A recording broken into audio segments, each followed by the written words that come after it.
Welcome back, dear viewers, to Scary Stories for You. Tonight, we have a tale that will send shivers down your spine and make you question the boundaries between the real and the supernatural. But before we dive into the gripping story of Strings of the Damned, make sure to hit that like button if you're ready for a spine-tingling experience.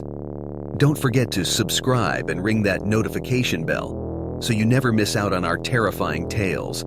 And after you've watched, please comment down below to share your thoughts and let us know if you've ever encountered the inexplicable. Now, without further ado, let's unravel the unsettling mystery that awaits within Strings of the Damned.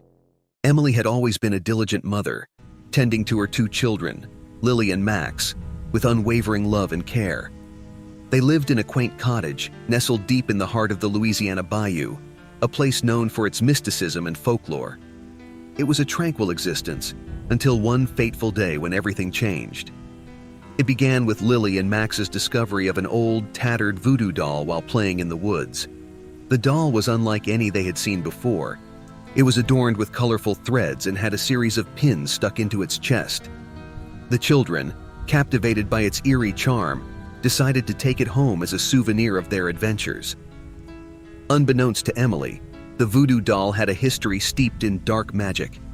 It was a cursed relic, once used by a powerful voodoo priestess to exact revenge on her enemies. Over time, the doll had been lost in the bayou's depths, only to resurface in the hands of Lily and Max. The first signs that something was amiss came shortly after the children brought the doll home. Lily, normally an obedient and cheerful girl, began to exhibit erratic behavior. She'd have violent outbursts and speak in a strange, guttural language that Emily couldn't understand. At night, Emily would hear her whispering to someone in her room, though Lily was alone. Max, the younger of the two, fared even worse. His once bright eyes grew dull, and he became eerily silent. Emily noticed that his body was covered in unexplained bruises, as if he had been in a constant struggle. He refused to let anyone touch the voodoo doll, clutching it protectively as if it were his lifeline.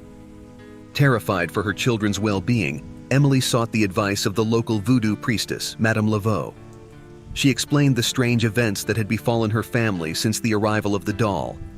Madame Laveau listened gravely and then offered her help. Under the full moon, they conducted a ritual to cleanse the cottage and remove the voodoo doll's malevolent influence. As the priestess chanted incantations and burned sage, Emily watched in hopeful anticipation.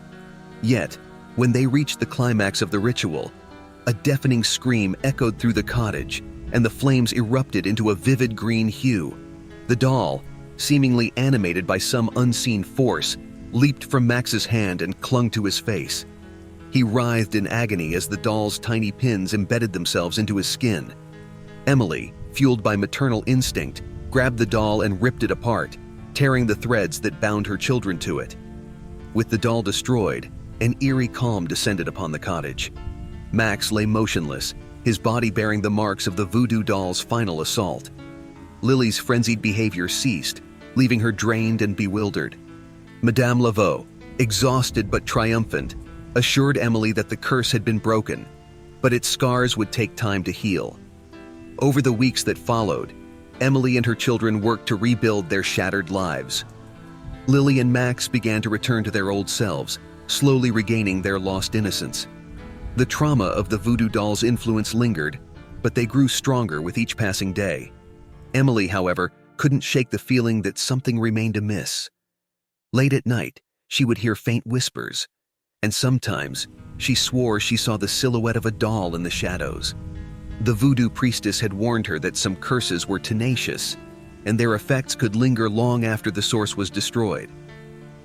As the years went by, Emily watched her children grow into resilient young adults, seemingly untouched by the horrors of their past. But on occasion, she would glimpse them speaking to shadows, their eyes holding secrets that she feared she would never fully understand. In the bayou, where the line between the living and the supernatural was blurred, Emily knew that some scars ran too deep, and some curses were too resilient to ever truly vanish. And so she remained vigilant, guarding her family from the lurking shadows of the past, determined to shield them from the strings of the damned. As we reach the end of Strings of the Damned, we hope you've enjoyed this chilling journey into the unknown. If you found yourself on the edge of your seat, make sure to show your support by giving us a big like and subscribing to Scary Stories for You for more bone-chilling tales. And guess what? We're just getting started. As we venture into the Halloween spooky season, expect a relentless onslaught of terrifying stories that will haunt your dreams. But we also want to hear from you. Leave a comment down below with your own ideas for scary stories.